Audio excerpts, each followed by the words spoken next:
Hello, I'm Harrison Held for DiversityNewsTV. Today we're at a terrific mixer in Panorama City for the Filipino-American Chamber of Commerce. It's been a lot of fun. We've met a lot of interesting people, including David Hernandez, who's running for Congress.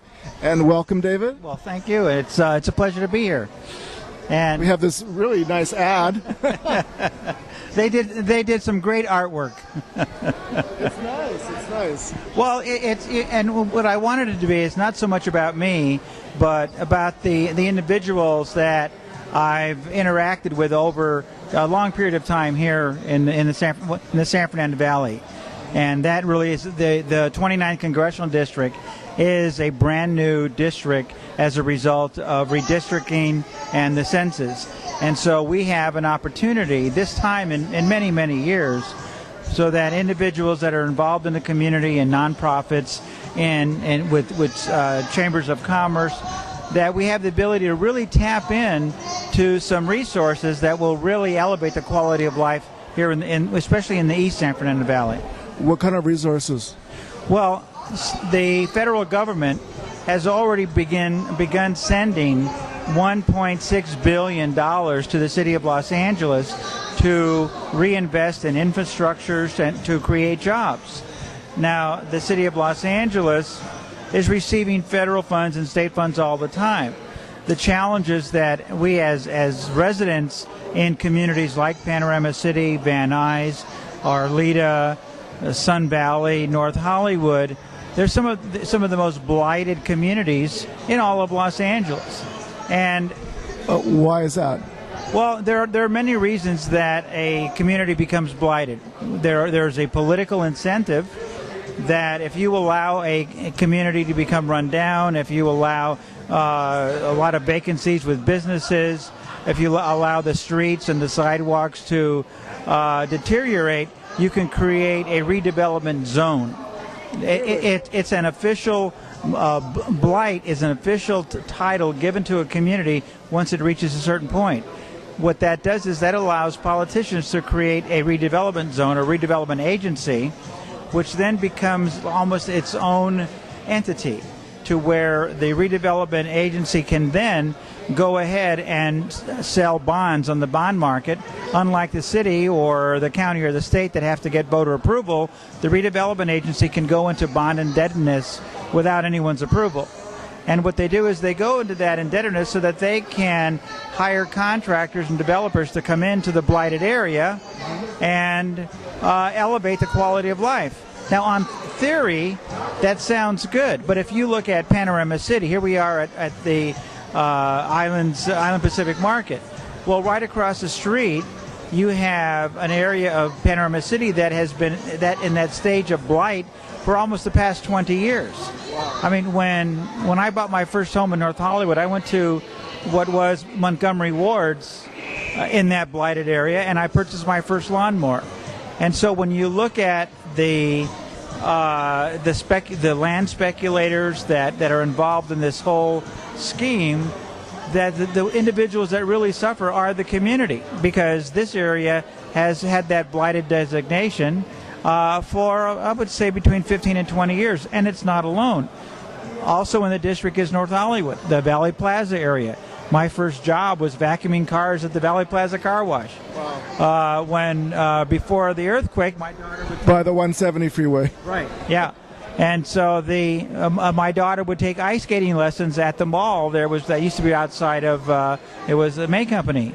Well, around Victory Boulevard and Laurel Canyon, they let the area became blighted. They created a redevelopment zone. And so that has also been in the same state as Panorama City for over 10 to 15 years. Now, unfortunately, in this economy, you have the state, which has a big deficit, is telling the local municipalities, we want that redevelopment money. So the city of Los Angeles just sent a check to Sacramento for $75 million that was earmarked to go into bringing up Panorama City and bringing up North Hollywood. So the blight scheme, the redevelopment shenanigans has not only been a good return on the investment for the residents, but now it is really cash strapped. So when I talk about infrastructure, through the American Recovery and Reinvestment Funds, the federal government is sending money to municipalities to reinvest in their infrastructure. Now, I'm a very local individual. I'm not interested in the big picture. I'm interested in how can I improve somebody's street, their neighborhood, their community. In Los Angeles, you have over 4,000 miles of broken sidewalks. Now, I agree. This is going to be very basic. Let me interrupt. How many miles of sidewalks do we have? I think we probably have at least 10,000 or more miles, okay. But 4,600 are failed. So almost half. Yeah, just about half. And so those are the ones that you see that are dangerous, that are impassable for seniors, that have been damaged by tree roots. Well, the city of Los Angeles is taking a position, well, each year there are many lawsuits as a result of injuries, which there are, and that the city does not have the funding to correct the dangerous sidewalk situation. So, politics as usual. Their answer to the situation is to transfer the liability of the sidewalk to the property owner and then empower the building and safety to issue the property owner a notice of compliance to fix the sidewalk within 90 days. So you're saying in front of a resident's home, if the sidewalk, which is city property, is broken, the city is saying the resident is responsible? That is the ordinance that has already been drafted by the city attorney. It's already gone to different committees. The city is saying, well, but it's a dangerous situation. That's true. It talks about litigation. That's true. But to transfer the liability to the homeowner, what you are doing is you are increasing the homeowner's insurance rates for the homeowner. You're forcing the homeowner to spend between $7,000 and $10,000 on the sidewalk.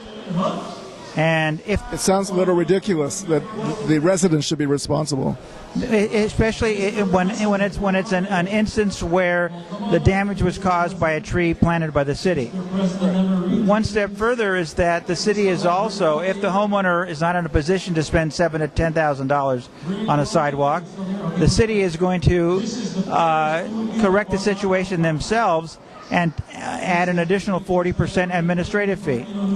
Now, the last time I checked, sidewalks are infrastructure.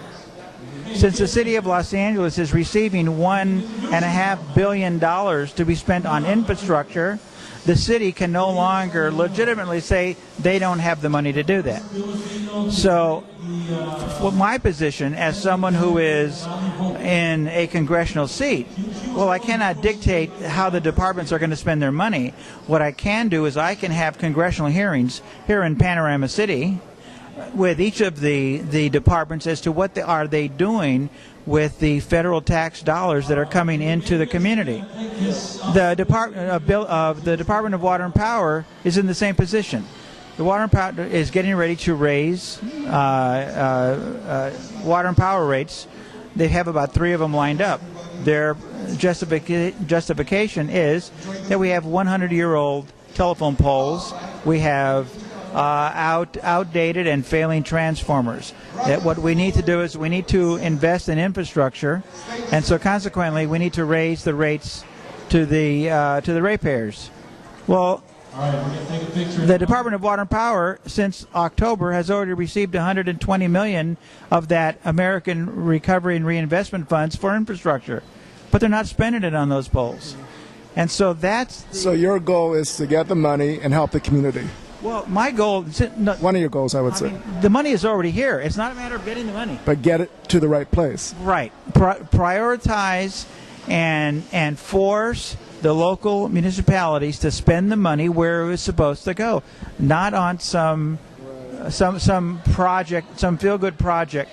Well, it sounds like you have really good ideas. Well, and how can people get a hold of you? Do you have a website? Well, it's davidhernandezforcongress.com. That's davidhernandezforcongress.com. I'm on Facebook under David Hernandez or David Hernandez for Congress. Call me up, work together. I'm working with a lot of people in the community. The election is in June of 2012. That's going to come a lot sooner than people realize. Sure. And there's no incumbent. Howard Berman, who was the congressman for 30 years, in the Northeast Valley is running in a different district, so it is an open seat. We have an opportunity to take the resources that are already coming to ensure that they end up on your street, in your neighborhood, and in your block. But we're going to have to work for it.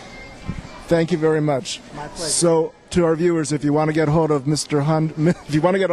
Hernandez, you can reach him at his website and on Facebook. Correct. Thank you so much. I'm Harrison Held for Diversity News TV, and thanks for watching. Thank you, Harrison.